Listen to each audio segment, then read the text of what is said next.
경제발전소 박연미입니다. 안녕하세요. 박연미입니다. 미국 중앙은행 총재격인 파월 연준 의장이 대통령의 재신임을 받았습니다. 일성으로 고용회복과 물가 오름세를 막기 위해 우리의 수단을 쓰겠다 이렇게 말했는데 시장은 이걸 조기 금리 인상이나 테이퍼링 가속화로 읽었습니다. 나스닥이 하락한 이유죠. 위기 상황에는 보통 정책의 일관성이 시장을 지탱하는 법인데 백전노장 파월이 다시 와도 시장을 설득하긴 어려운가 봅니다. 이번 주 우리도 추가 금리 인상 여부가 결정되죠. 오랜만에 힘을 쓴 반도체, 꿈을 먹고 자라온 기술주들이 어떤 표정을 짓게 될지 관심이 모이고 있습니다. 11월 23일 화요일 여러분은 지금 삶을 발전시킬 경제발전소를 듣고 계십니다. 정부가 미국에 철강 수출 제한 관련 협상을 요청했습니다. 또 한국은행이 기준금리를 추가로 올릴 거다. 시장에서는 이쪽에 한 표를 던지고 있는 모습이네요. 한편으로는 제2의 요소수 사태 재발 방지를 위해서 정부가 범부처 TF팀을 만든다고 합니다. 손은 잃었지만 외양간은 고쳐야겠죠. 또 학자금 대출 연체자들을 위해서 채무를 감면해준다. 이런 소식도 들어와 있군요. 반도체 시장. 어제 오랜만에 삼성, 하이닉스 보면서 주먹 불끈 쥐신 분들 계시죠? 이번 주에 대형 반도체주 괜찮았는데 반도체 관련 소식 그리고 앞으로의 전망 어떻게 될까요? 권용주 교수에게 한번 들어보겠습니다. 오늘 주식시황 간밤 미국 증시 오늘 우리장 전망해보고요. 경제픽 시간 매력도 경쟁력이 되는 세상이라는 거 아마 다들 알고 계실 거예요. 콘텐츠로 보는 경제에서는 영화 I Feel Pretty를 통해서 매력 자본에 대해서 얘기 나눠보겠습니다. 경제탐사 시간에는 한국의 성평등 지수 얼마나 될지 통계로 분석한 결과가 나와 있는데요. 얼룩소의 에디터 산디와 알아볼게요. 방송 중에 샵 0951로 문자 주시면 녹용 선물 세트 드립니다. 짧은 문자 50원, 긴 문자는 100원입니다. 깨어있는 경제발전소. 매일 아침 9시 경제를 이해하는 똑똑한 습관. 경제발전소 박연미입니다. 매일 아침 쏟아지는 경제뉴스 10분만 투자하면 충분히 따라잡을 수 있습니다. 10분 경제 오늘은 한겨레 신문 이지혜 기자가 정리합니다. 안녕하세요. 안녕하세요. 네, 이지혜 기자님 오늘 날씨가 춥죠? 그러게요. 엄청 춥네요. 세종시도 춥습니까? 네, 그 영하로 떨어져 있습니다. 그렇군요. 자, 날씨는 추워져도 우리는 뉴스를 전해야겠죠. 우리 정부가 미국의 한국산 철강 수출 제한 조치를 철폐하자 협상을 요청했다는데 어떤 내용입니까? 상황 설명을 먼저 해드리면요. 2018년 트럼프 미국 대통령 시절로 거슬러 올라갑니다.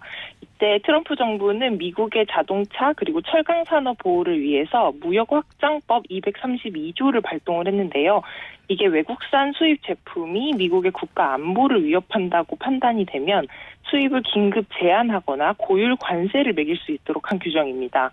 이 규정으로 미국은 유럽연합하고 일본에 철강 관세를 25%나 부과를 했고요. 그리고 우리나라에도 미국의 철강을 수출하던 양의 70%만 수출을 할 수 있도록 제한하는 조치도 단행을 했었습니다.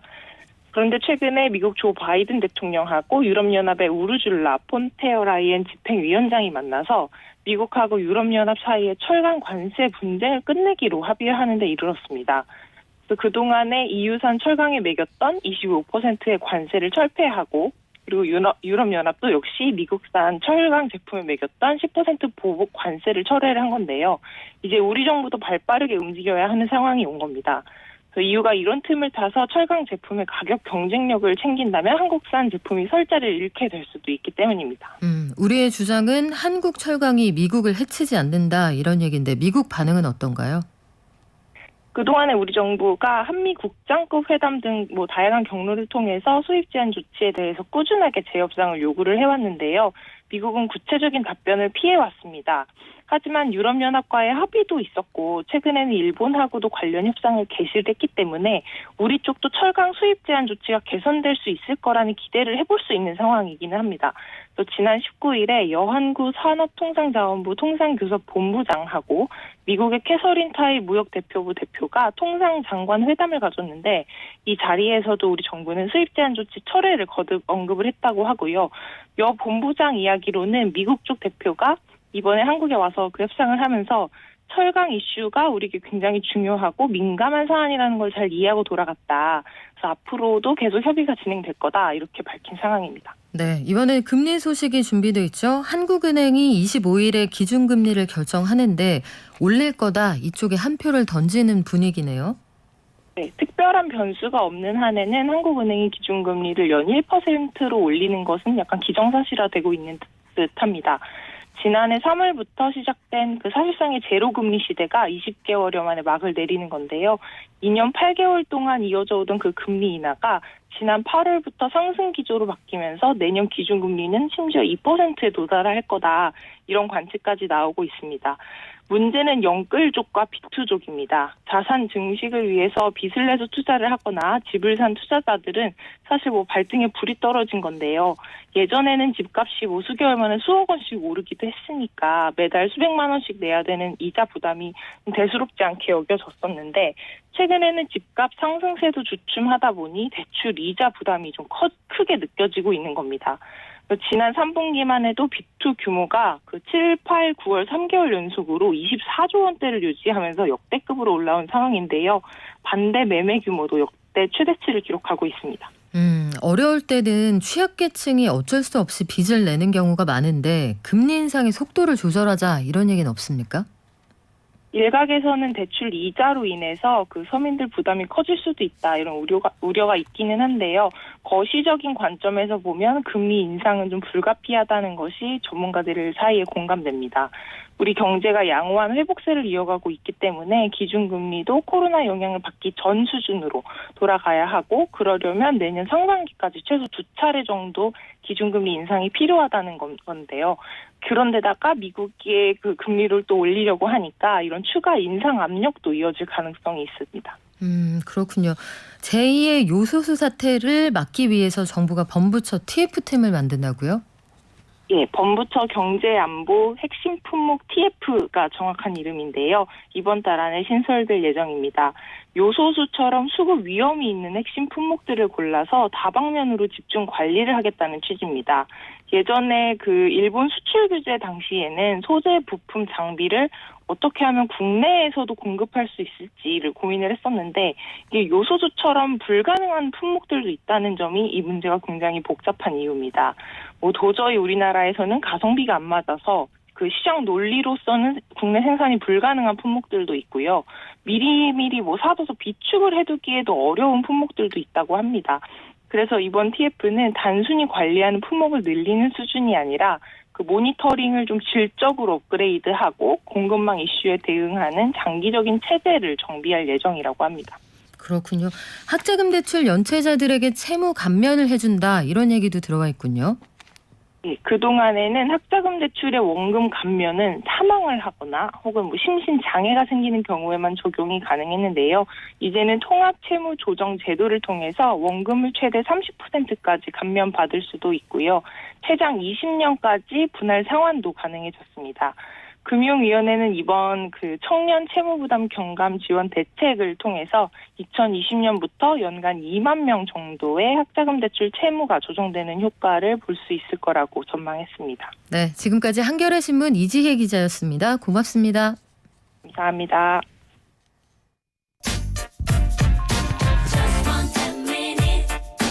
지금 여러분께서는 경제발전소를 듣고 계십니다.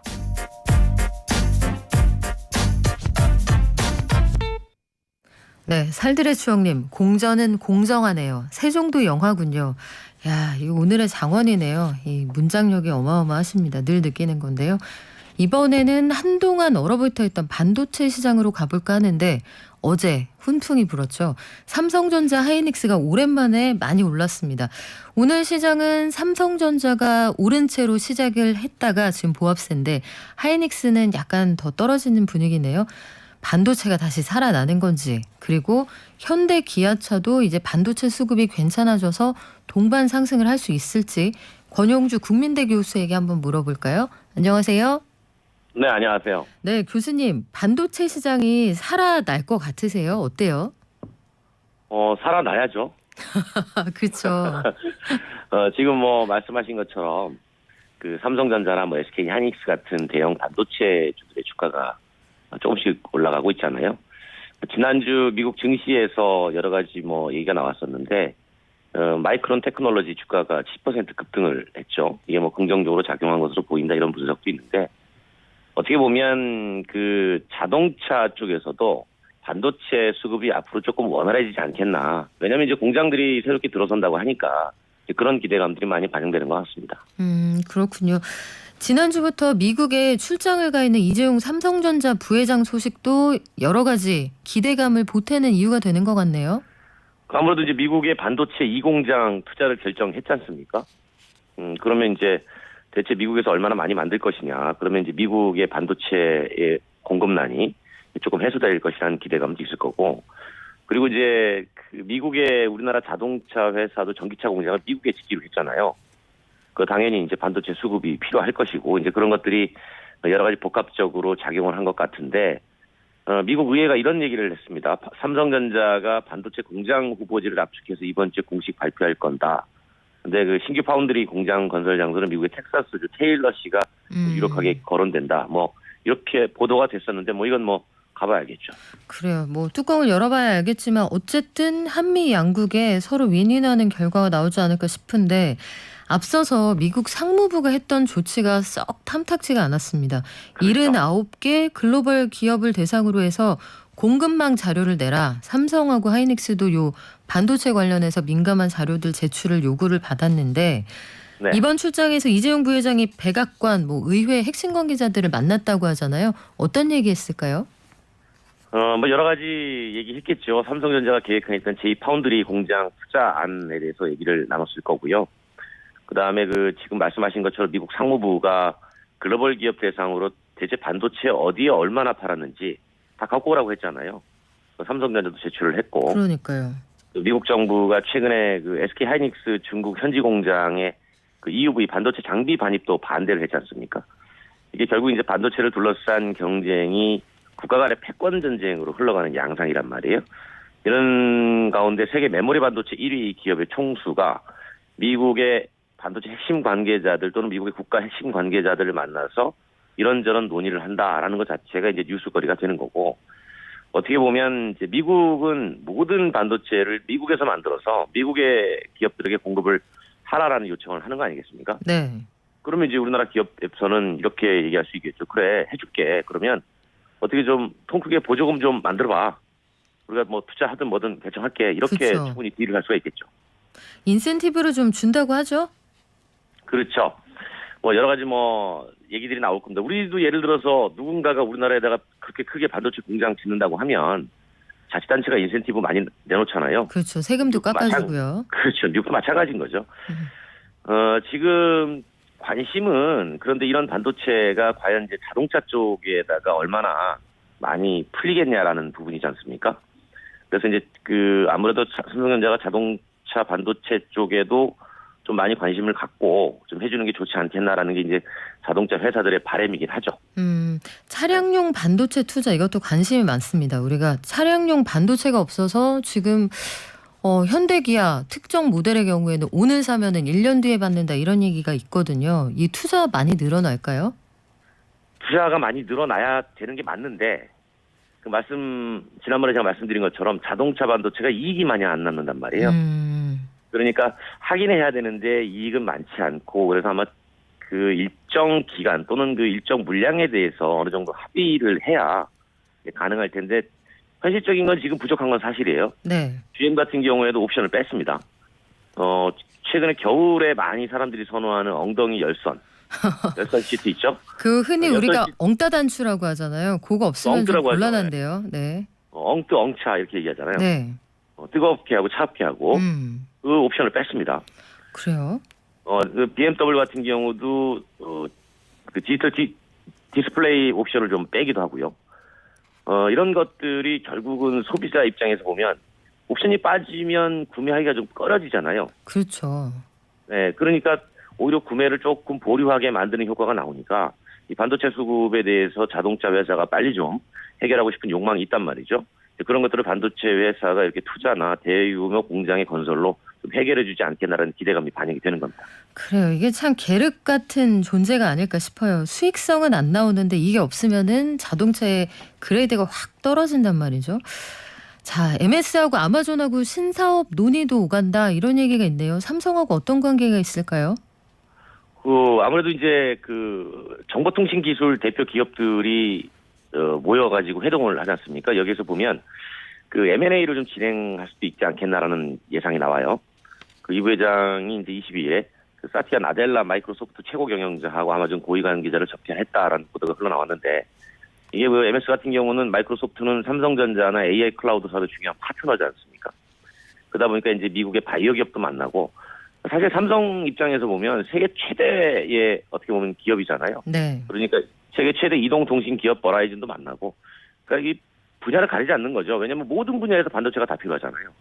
그러다 보니까 반도체가 하나라도 들어가는 곳은 충분히 다 만날 수 있다는. 심지어 테슬라의 자율주행차 칩을 삼성전자가 생산할 계획이다. 이게 또 알려지면서 테슬라의 주요 경영진도 만날 것이다. 이렇게 전망이 흘러나오더군요.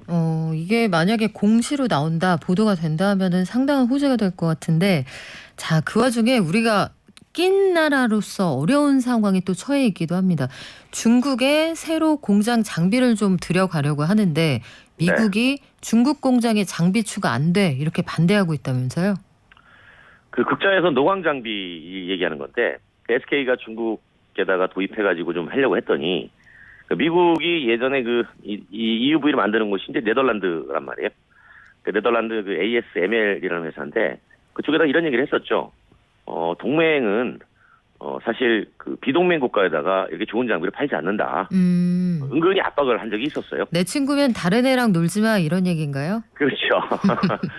그래서 이제 SK가 중국의 반도체 공장에서 이걸 도입하려고 했더니 ASML이 이제 사실 난색을 좀 표한 거죠. 왜냐하면 그렇게 해서 중국에 들어가면 그 자체에 생산되는 반도체는 중국의 군사용으로 쓰이지 않겠느냐. 이렇게 이제 얘기를 하는 겁니다.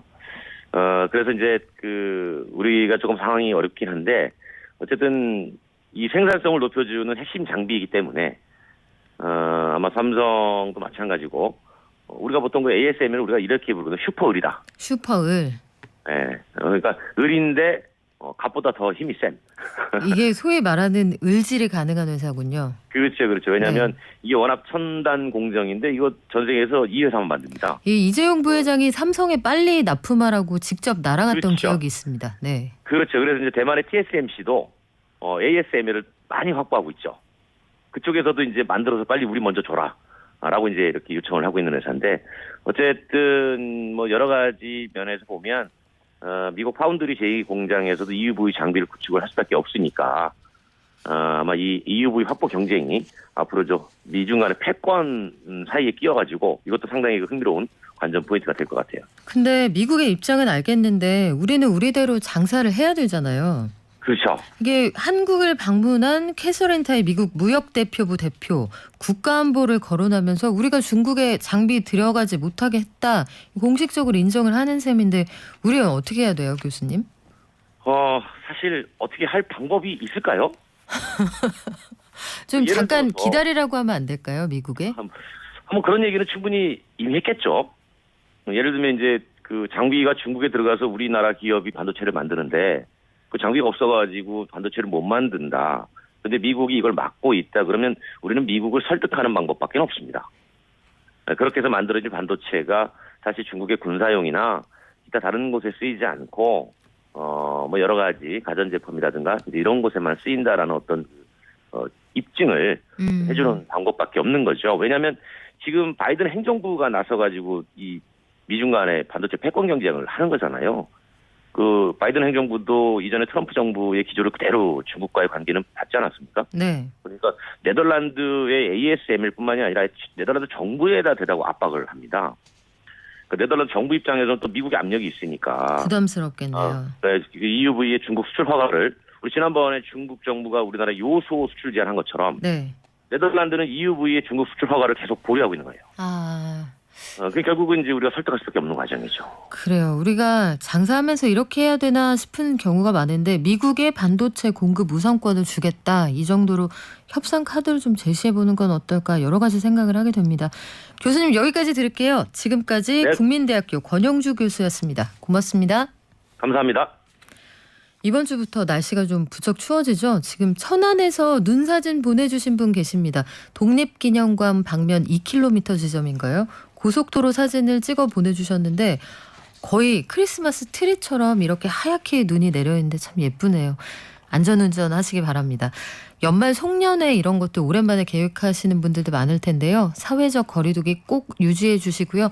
마스크 쓰는 거 잊지 마시기 바랍니다. 또 오늘 바람이 많이 분다고 하네요. 오늘 오전 7시 경기도 안산, 화성, 평택, 김포, 시흥 그리고 바다 근처 도시를 중심으로 강풍주의보 발효가 됐습니다. 새벽에 전국 곳곳에 내려진 대설특보는 해제됐고요. 오늘 산발적으로 눈 많겠고 도로 곳곳에 결빙 구간 있으니까요. 교통안전에 유의하시기 바랍니다. 경제를 아는 가장 최고의 지름길. 첫 번째, 매주 평일 오전 9시부터 1시간 TBS 라디오 FM 95.1MHz와 TBS 앱을 엽니다. 두 번째, 유튜브와 팟빵을 통해 언제든 경제발전소를 만날 수 있습니다. 경제를 이해하는 똑똑한 습관. 경제발전소 박연미입니다.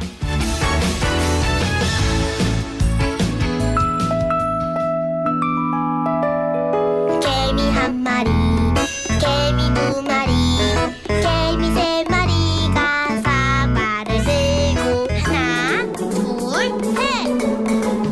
영차, 네, 영차. 편안해서 듣고 계신 우리 8720님과 함께 증시 한번 알아볼게요. 키움증권의 한지영 연구원 나와 있습니다. 안녕하세요.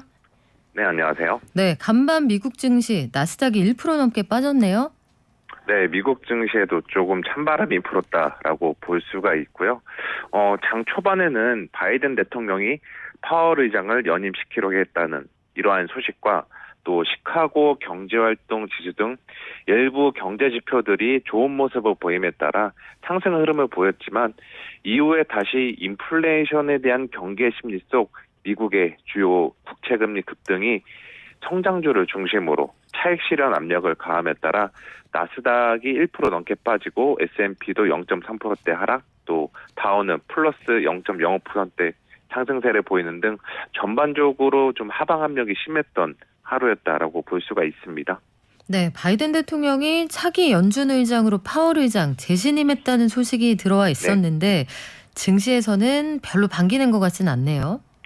네, 그래서 일단은 드리고 싶은 말씀은 이렇게 파월 의장의 연임으로 기존의 연준의 통화정책상 연속성과 그리고 관련한 불확실성은 해소된 것은 저는 사실이라고 보고 있습니다. 다만 이렇게 바이든 대통령이 파월 의장을 지목한 것을 놓고서 아직 시장에서는 해석과 경계심이 좀 많이 엇갈리고 있는 이러한 상황인데요. 그도 그럴 만한 것이 지금 공급대란, 고물가 문제 해결이 현 바이든 정부의 최대 관심사인 가운데 이렇게 연준과의 정책 공조를 통해서 인플레이션 문제를 이제 바이든 대통령이 해결할 거다라는 의도가 지금 내포되어 수 있기 때문입니다. 그래서 파월 의장 같은 경우도 어제 바이든 대통령이 임명을 하고 나서 본인의 발언을 통해서 연준도 고물가 현상의 고착화를 방지하기 위해서 모든 도구를 대응하겠다라고 이렇게 밝힌 만큼 이제 시장에서도 파월 의장이 비둘기파적인 성향인 건 맞는데 아무래도 정치권의 영향을 받아서 이렇게 좀 더 통화정책의 긴축 속도를 빨리 올리지 않을까라는 불안감들이 형성되고 있습니다. 저는 근데 여기서 주목을 해봐야 될 게 과거 트럼프 전 대통령이 본인의 임기 시절에도 연준에게 계속해서 통화정책 변경을 수차례 압박해왔던 적이 있었습니다. 그런데 그러한 압박에도 불구하고 파월 의장은 중앙은행이 가진 독립성을 고수하면서 본인의 그 원래 성향대로 통화정책을 수행했다는 점을 감안했을 때 향후에 이렇게 일각에서 제기하고 있는 미국 정치권의 압력이 중앙은행의 수동적인 통화정책 변화 혹은 관련 불확실성을 유발할 가능성은 저는 크지 않다라고 보고 있습니다. 네, 우리 증시는 어떻게 출발했나요?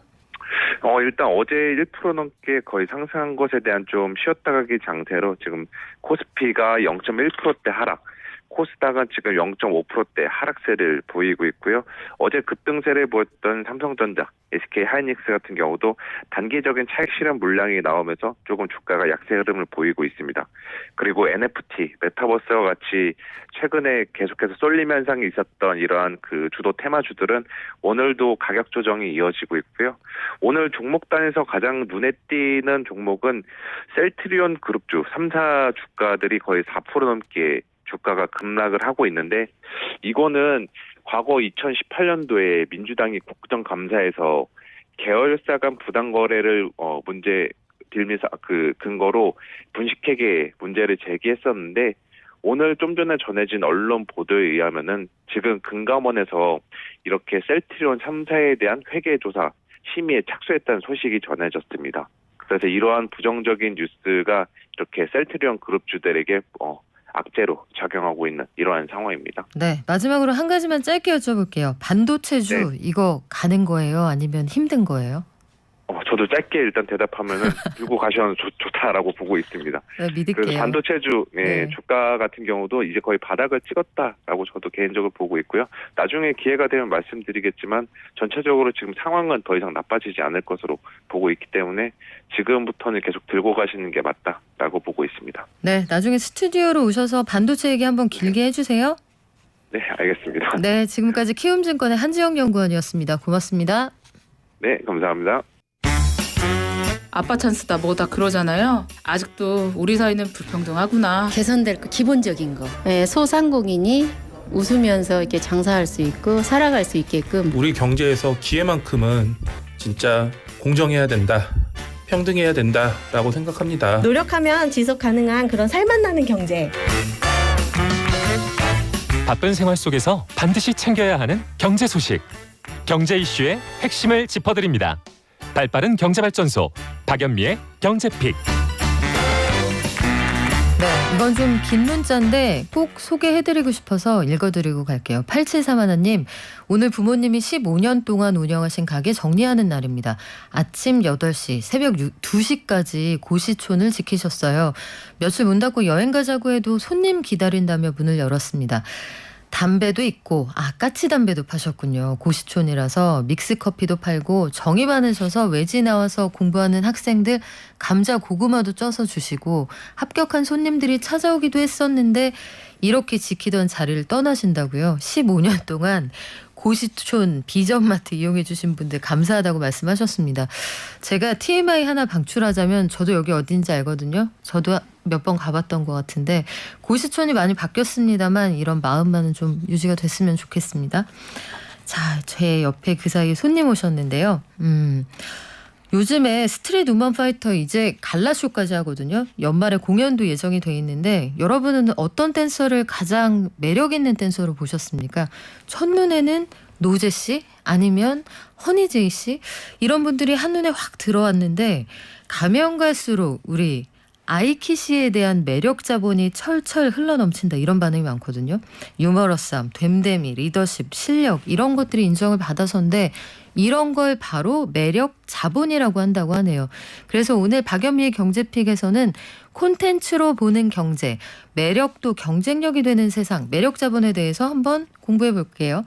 한국경제신문 구민기 기자 나오셨습니다. 안녕하세요. 안녕하세요. 자, 오늘의 경제 키워드 매력 자본입니다. 어떤 영어로 배워볼까요? 네, 오늘 소개해드릴 영화는 그 I Feel Pretty라는 영화입니다. 그 미국의 유명 코미디언인 에이미 슈머가 주연한 영화인데요. 그 에이미 슈머는 미국의 스탠디업 코미디언으로 굉장히 유명한 사람이에요. 그래서 이 I Feel Pretty는 그 이분의 유머러스한 연기를 보는 것도 굉장히 쏠쏠한 영화라고 할 수 있어요. 그러니까 국내에서는 아쉽게도 30만 명 정도가 관람을 하셔가지고 그렇게 잘 알려진 영화는 아닌데 그 보신 분들 사이에서는 뭐 자존감을 키워주는 힐링 영화 이렇게 또 회자되기도 하더라고요.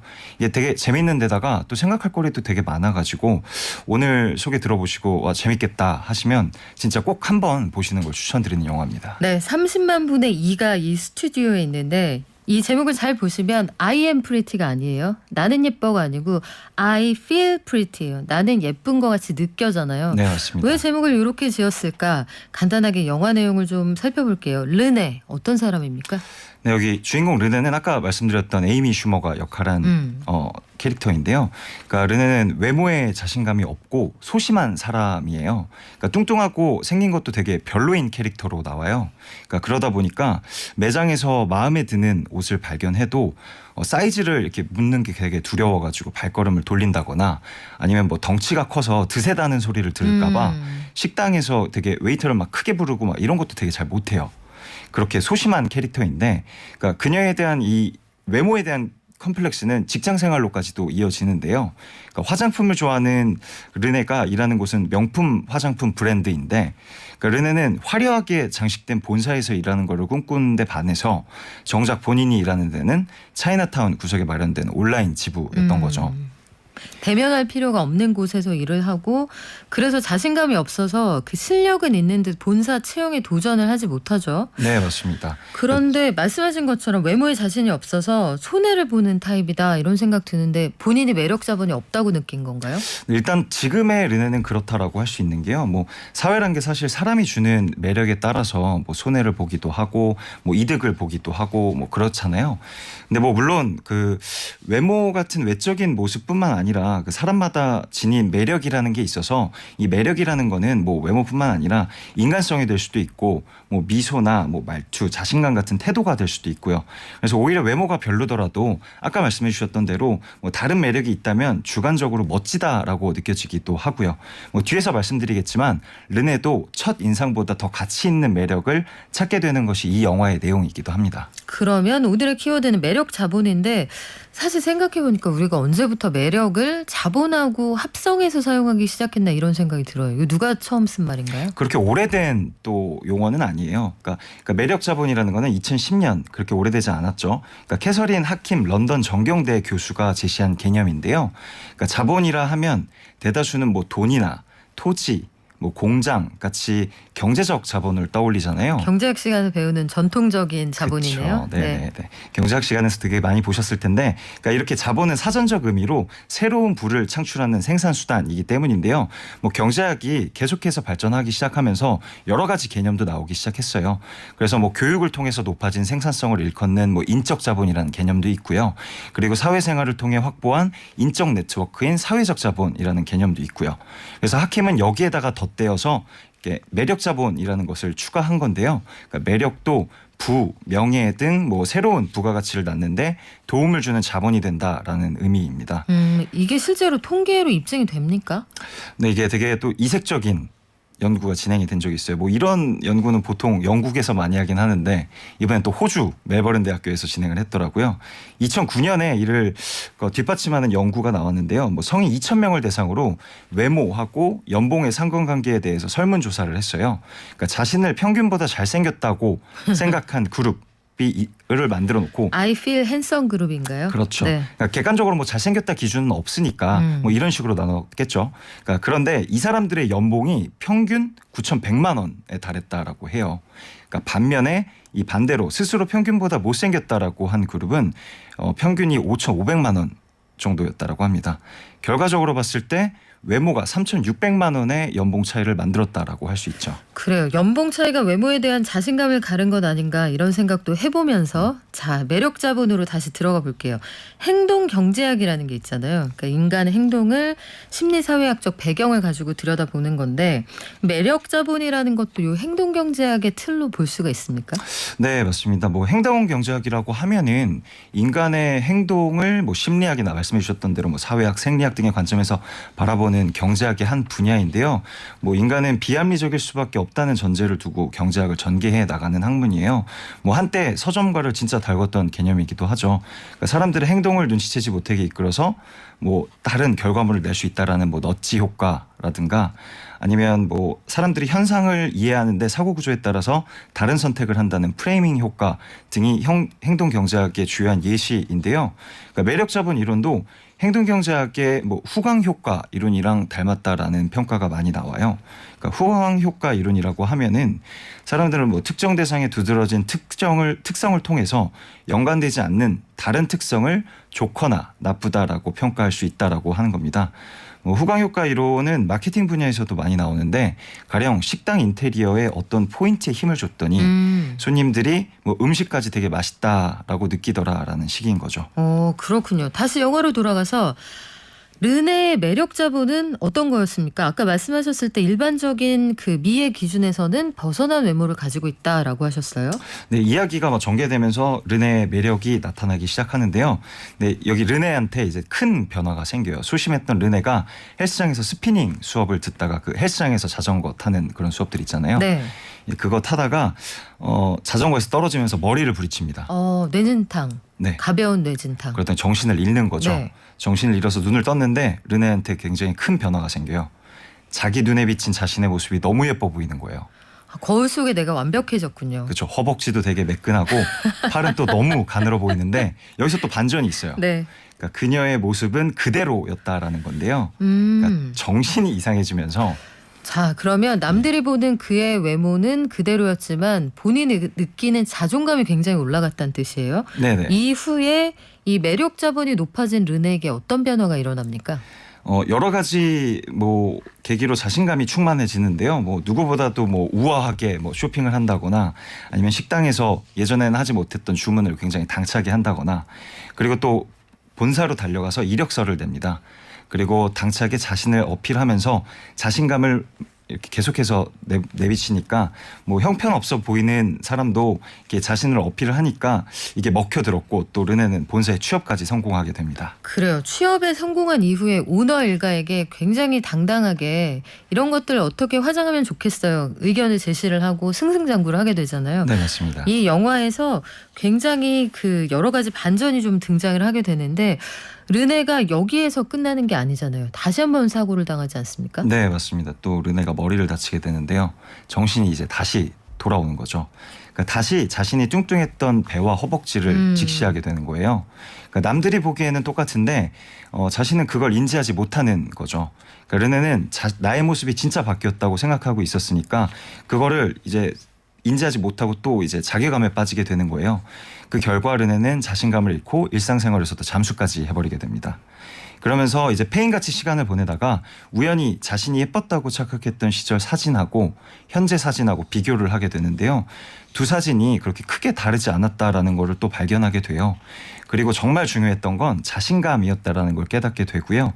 자신감이 자신을 아름답게 해줬고 이제는 훌륭한 외모가 없어도 당당하게 살 수 있겠다 다짐하게 되면서 영화는 끝을 맺게 됩니다. 그래요. 르네가 보여주는 건 사람들이 보는 자신의 외형은 똑같았단 말이죠. 하지만 내가 나를 얼마나 신뢰하고 자존감을 높이느냐 그리고 내가 가진 매력을 얼마나 당당하게 보여주느냐에 따라서 나의 삶을 바꿀 수도 있다. 이런 것들을 보여준 건데 있는 그대로의 나를 사랑해라 이런 얘기 많이 하잖아요. 예, 그렇죠. 슬로건이기도 한데요. 우리 사회가 강조하고 있는 요 메시지 최근에 수상한 BTS가 그렇게 강조한 내용 아닙니까? 네, 맞아요.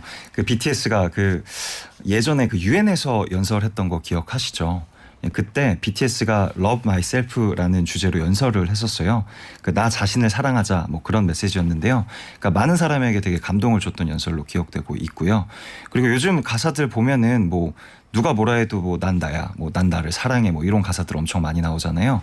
그러니까 이런 식으로 사람들이 나 자신을 사랑하라라는 메시지에 열광하고 있는 거는 그만큼 우리 사회가 지금까지는 자존감을 굉장히 깎아내리는 쪽으로 작동했다라는 걸 보여준다라고 생각을 해요. 그래서 이런 상황을 잘 이용해서 뭐 새로운 마케팅 트렌드들도 나오고 있는데요. 뭐 미코노미란 단어까지 유행하고 있다라고 합니다. 미코노미요? 미코노미는 네. 뭔가요? 그러니까 즉 내가 주체가 되는 다양한 이코노미, 경제 활동이라는 뜻인데요. 뭐 오버사이즈 모델로 당당하게 화보를 찍는 시대가 되기도 했고요. 뭐 나 자신을 사랑하라는 메시지가 담긴 광고가 많이 나오기도 했고요. 뭐 어떤 의류 업체에서는 외적으로 되게 훌륭한 몸을 보여주는 마네킹을 일반인의 일반인의 모습으로 바꾸는 그런 작업까지도 했더라고요. 그러니까 국내에서 뭐 25살에서 34살 남녀 몸 사이즈의 데이터를 기반으로 익숙한 체형의 모습을 형상화한 것이 이 마네킹의 특징이었는데요. 그러니까 마네킹을 보시면은 그러니까 되게 배도 나와 있고 네. 허벅지도 두껍고 뭐 마네킹 모습을 보면 되게 친숙한 느낌마저 들더라고요. 현실핏이네요. 그렇죠. 솔직히 우리 마네킹 같이 생긴 사람이 어디 있습니까? 아, 한 분 계시네요. 제가 본 분 중에 강동원 씨. 인간계의 같은 종족이라는 걸 좀 믿기 어려운 상황이었는데 뭐 굉장히 특수한 케이스고요. 요즘에는 온라인 의류 쇼핑몰에서도 그래서 모델핏하고 현실핏을 동시에 보여줍니다. 그런 회사들이 더 각광을 받기도 하고요. 산업적인 측면에서도 매력 자본이 중요한 시대가 된 건 분명해 보이네요. 네, 맞습니다. 그 매력 자본은 그 뭐 어느 직장이나 뭐 어느 산업에나 작동을 한다라고 할 수 있는데요. 특정 분야에서 매력 자본이 더욱 잘 활용되는 경우들도 있어요. 그러니까 매력 자본을 가진 르네가 회사에서 이상하리만치 되게 잘 나갔었잖아요. 근데 그것은 이제 화장품 회사였기 때문인데요. 뭐 패션, 화장품 분야에서는 뭐 매력 자본이 상대적으로 중요하다고 여기는 사람들이 모여 있는 곳이기 때문이기도 하고요. 뭐 매력 자본 개념을 제안했었던 캐서린 하킴 교수 같은 경우에도 뭐 엔터테인먼트 산업이야말로 매력 자본에 의해서 모든 것이 결정되는 분야라고까지 이야기도 했었습니다.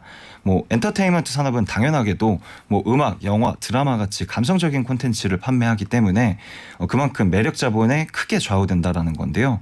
뭐 음악도 좋아하지만 가수의 호감이 뭐 흥행에 중요한 변수로 작용을 하기도 하고 영화에서 매력적인 배우가 나오는가에 따라서 흥행이 결정되기도 하고요. 뭐 이런 모습들이 매력 자본이 엔터 산업에 크게 영향을 준다라는 것을 보여준다라고 할 수 있습니다. 최근에 보면 근데 걸그룹, 보이그룹, 아이돌에서도 이른바 외모를 담당한다고 하는 센터가 주목받는 게 아니고요. 예컨대 보면 노래도 잘하고 그 말재간도 좋은 뭐 세븐틴의 승관 씨 같은 그런 분들이 굉장히 인기를 끌고 걸그룹도 마찬가지잖아요. 이제 해체돼서 속상합니다만 러블리즈의 미주 씨. 아, 너무 아쉽죠. 아쉽죠. 이런 분들이 그 예능 프로그램에서 굉장히 매력 자본을 뽐내고 있는데 우리가 생각하는 전통적인 매력, 외모의 기준이 상당히 달라지고 있는 것만은 분명한 것 같네요. BTS도 마찬가지겠죠? 그렇죠. 뭐 BTS도 그 이렇게 성공을 했다라는 게 뭐 여러 가지 K-팝 뭐 이런 산업들이 굉장히 잘 시스템적으로 길러낸 결과라고 할 수 있는데요. 뭐 다이너마이트나 뭐 버터 같이 글로벌 흥행작들이 나왔다는 거는 그만큼 BTS가 매력 자본을 잘 팔았다라는 거를 의미하기도 합니다. 뭐 그렇기 때문에 전문가들은 뭐 BTS가 성공할 수 있었던 요인에는 뭐 BTS의 굉장히 뛰어난 음악성도 있겠지만 지금까지 뭐 미국인들이나 뭐 전 세계인들이 알지 못했던 K-팝만의 뭐 매력 자본을 제대로 보여준 영향이 크다고 말하기도 합니다. 네, 완전 공감합니다. 지금까지 매력 자본을 뽐내고 가시는 한국경제신문 구민기 기자와 함께했습니다. 고맙습니다. 감사합니다. 범람하는 거짓 정보와 가짜 뉴스, 공정한 경제를 말합니다. 깊이 있는 경제발전소 박연미의 경제탐사. 네, 0750님 월요일 코너에 대해서 의견 주셨는데 월요일 아침 13분이라는 것까지 기억하고 계세요. 0750은 제가 경제발전소 연구 결번으로 처리하겠습니다. 오직 0750님한테만 허락하는 번호. 이 또 다른 0750은 0750 아닌 걸로. 월요일 아침부터 여러 가지 고민하게 한다고 하셨는데 조금만 시간을 주시면 어떨까요? 우리 그 기자분들이 고향이 다양해서 월요일 아침 코너는 대구에서 온 기자가 하고 있다는 양해의 말씀을 구하겠습니다. 자, 그 사이에 손님 오셨는데요. 얼룩소의 에디터 산디님 오셨네요. 안녕하세요. 안녕하세요. 자, 성평등, 성불평등 이런 얘기 나오면은 약간 긴장하게 돼요. 이거 어려워하시는 분들도 네. 계시고. 근데 뭐 굉장히 엄청나게 무거운 주제가 아니고요. 더불어 같이 잘 살자 이런 의미로 이해하고 있는데 우리의 현황이 어떤지부터 확인을 좀 해볼까요? 네, 뭐 현황이 지표에 따라서 달라지다 보니까 조금 헷갈리는 면이 있는데요. 국제사회에서 어떤 지표는 세계 11위권이다라고 이야기하기도 하고 또 어떤 지표로는 102위권이다라고 해서 차이가 굉장히 많이 나고 있는 상황입니다. 그래서 오늘은 어떤 지표를 읽어내는 것이 좀 더 정확한 방법인가, 그리고 지표를 읽을 때는 어떻게 읽는 것이 우리가 헷갈리지 않을 수 있는 방법일까에 대해서 같이 알아보고자 가지고 와봤습니다.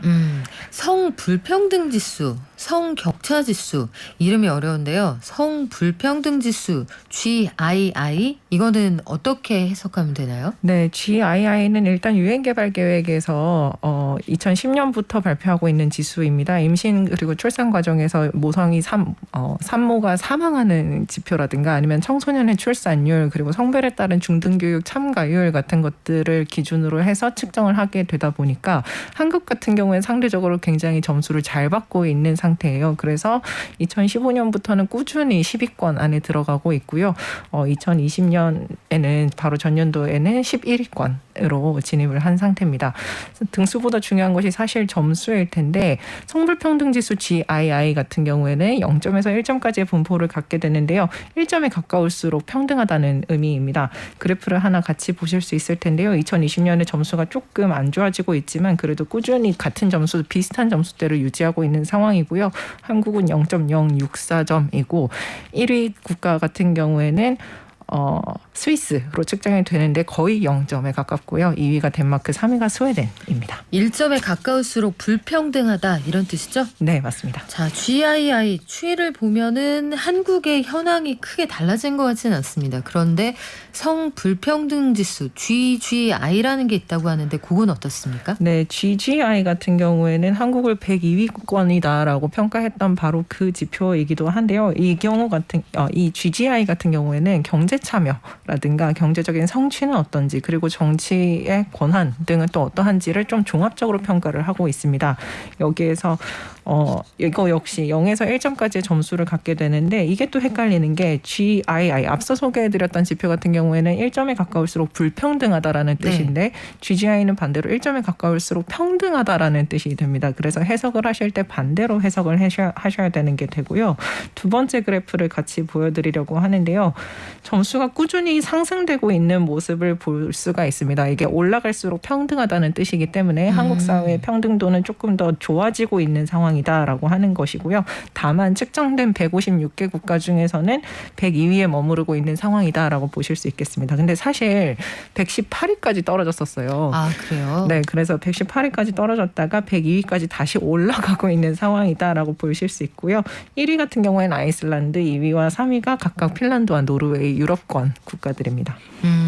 등수가 중요한 거예요? 아니면은 지수가 무엇을 나타내느냐 요걸 보는 게 중요한 거예요? 사실 느낌이 오시겠지만 등수 자체를 보시는 것보다는 어떤 지수인지를 확인을 하시면서 이제 지수의 내용들을 같이 보시는 게 더 중요하고요. 가장 좋은 것은 앞서 보여드렸던 것처럼 지수의 시계열적인 추세, 어떤 모습을 보이고 있는지, 그래서 오르고 있는지 떨어지고 있는지를 보는 게 더 좋고요. 그리고 지수들 간을 비교하는 것이 또 중요합니다. 그래서 어떤 지수는 좋아졌는데 어떤 지수는 나빠졌다라든가 지수 간의 관계를 같이 읽어내시는 게 더 좋을 것 같고요. 하지만 한국 사회에서는 또 어떤 게 더 중요한 문제일까를 같이 고민하시는 게 또 필요하실 수 있을 것 같습니다. 그래서 한국 사회의 특수성을 고려한 지수들을 같이 함께 보려고 하는 것이 국제사회 지수를 보실 때는 더 중요한 방법이 될 수 있겠습니다. 네, 속보 하나 전해드리고 갈까요? 오늘 오전 8시 45분경 대통령을 지낸 전두환 씨가 사망했다는 소식 들어와 있습니다. 관련 보도 내용 속보로 속속 들어오고 있는데요. 종합되는 대로 다시 한번 전해드리겠습니다. 자, 성평등 지수로 돌아가 볼까요? 우리나라에도 성평등을 고려한 여러 가지 지수가 있습니다. 어떤 게 있을까요? 가장 대표적으로 말씀드릴 수 있는 게 2009년에 개발된 국가 성평등 지수입니다. 정말 한국 사회를 고려를 해서 굉장히 종합적으로 설계가 되어 있는 지수인데요. 그 내용이 매우 다양한데 빈곤 인구의 성비는 어떻게 되는지, 장애인 고용률에 있어서 성별에 따른 차이는 없는지, 공적연금 가입자가 성별에 따라서 차이가 나지는 않는지, 강력범죄 피해자 수, 여가 시간 같은 것들을 전부 다 종합적으로 고려를 한 지수가 하나가 있습니다. 세 번째 그래프를 잠깐 보여드릴 수 있을 것 같은데요. 점수는 전체적으로 또 증가하고 있는 상태예요. 그러니까 성평등해지고 있다라고 평가가 되고 있는 상황이고요. 다만 안전 분야 그리고 문화 분야 이렇게 두 개 분야에 있어서는 오히려 점수가 떨어지고 있는 상황입니다. 그래서 이 두 개 분야에 있어서는 정책 설계를 할 때 좀 더 세심한 설계가 필요하다라고 말씀드릴 수 있을 것 같습니다. 네, 저희가 관련된 그래프는 유튜브를 통해서도 안내를 하고 있는데 이런 것도 정치권에서 좀 눈여겨봤으면 좋겠다 이런 생각도 들고요. 나아지고 있지만 아직 충분히 만족스러운 수준까지 올라가지는 못했다 이렇게 파악이 되는데요. 성평등 지수 관련 보도 아니면은 여러 가지 지수가 말씀하신 것 좀 헷갈리기도 하고 등수만 중요한 게 아니다라고 하는데 종합적으로 좀 균형 있게 이 사안을 볼 수 있는 방법은 없을까요? 네, 일단은 언론에서 너무 자극적으로 11위, 102위 이렇게 등수만 보도가 되는 경향이 있는데 그렇게 국가 간 비교를 하는 지수들은 특히나 좀 주의를 하셔서 보셔야 되고요. 이게 국가 간 한 200여 개 국가에 동일하게 적용될 수 있는 지표를 만드는 과정이다 보니까 사실 빠지는 것들도 굉장히 많고 네. 한국에 적용되기 어려운 지표들도 있습니다. 그래서 여러 개의 지표를 동시에 같이 지표 간의 관계를 읽어내시려고 하는 것이 더 중요하고 그리고 일종의 추세선 이게 시간에 따라서 어떻게 변화하고 있는지를 같이 보는 게 더 중요할 것 같습니다. 성평등과 관련해서는 한국에서는 국가 성인지 통계 시스템이라고 하는 게 있어서요. 여기에서 더 자세히 살펴보실 수 있을 것 같고 각종 지수들이 추적되고 있으니 가장 빠르고 정확하게 확인하실 수 있는 곳이 되겠습니다. 그래요. 이게 국가별 소득 수준, 사회 구조도 좀 보셔야 될 것 같은 게 사회 경제적 참여도는 인도 같은 나라들이 굉장히 높거든요. 그런데 남성들이 경제활동을 상대적으로 적게 하지만 이게 거의 노동 착취가 가까운 구조를 가지고 있어서 이 나라 여성들의 경제 참여율이 높다고 해서 이게 꼭 성평등에 가까울 거냐 이런 것들은 그 고민해 볼 여지가 있습니다. 단순하게 지수만 가지고 판단할 수는 없다는 얘기. 마지막으로 성평등 지수 말씀하신 것처럼 그 객관화하기가 참 어렵기도 하고 분석에 여러 가지 여지가 있는데 요거 왜 이렇게 복잡하고 다양합니까? 하나만 하면 안 되나요?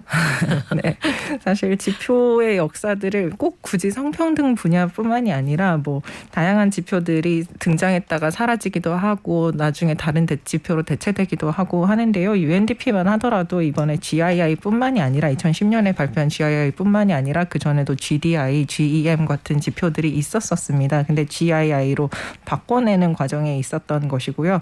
유럽연합이나 세계경제포럼 같은 곳에서 다양한 곳에서 지표들을 만들어내고 있는데 지표를 만들다 보면 오히려 또 사회경제적으로 다른 요청사항들이 들어오다 보니까 지표가 추가적으로 발전되고 진화하는 과정들이 조금 있습니다. 그러다 보니 완벽한 측정 도구가 없어서 우리가 이 측정 도구를 계속해서 개발하고 진화시켜 나가고 있는 과정에 있다라고 생각을 해주시면 될 것 같고요. 그만큼 성차별, 성평등 문제가 복잡하고 또 중요한 이슈이기 때문에 지표들이 다양하게 등장하고 있는 상황이다라고 이해해 주시면 되겠습니다. 네, 지금까지 얼룩소의 에디터 산디님이었습니다. 고맙습니다. 네, 감사합니다. 자, 오늘 녹용 세트 받으실 분 1035님 축하드립니다. 그리고 아주 공감되는 문자가 있어서 하나 소개를 해드릴게요. 0902님, 저희 식구시죠? 자주 문자 보내주시는 거 알고 있는데 성평등 문제는 한 사회를 통째로가 아니라 세대별로 봐야 합니다.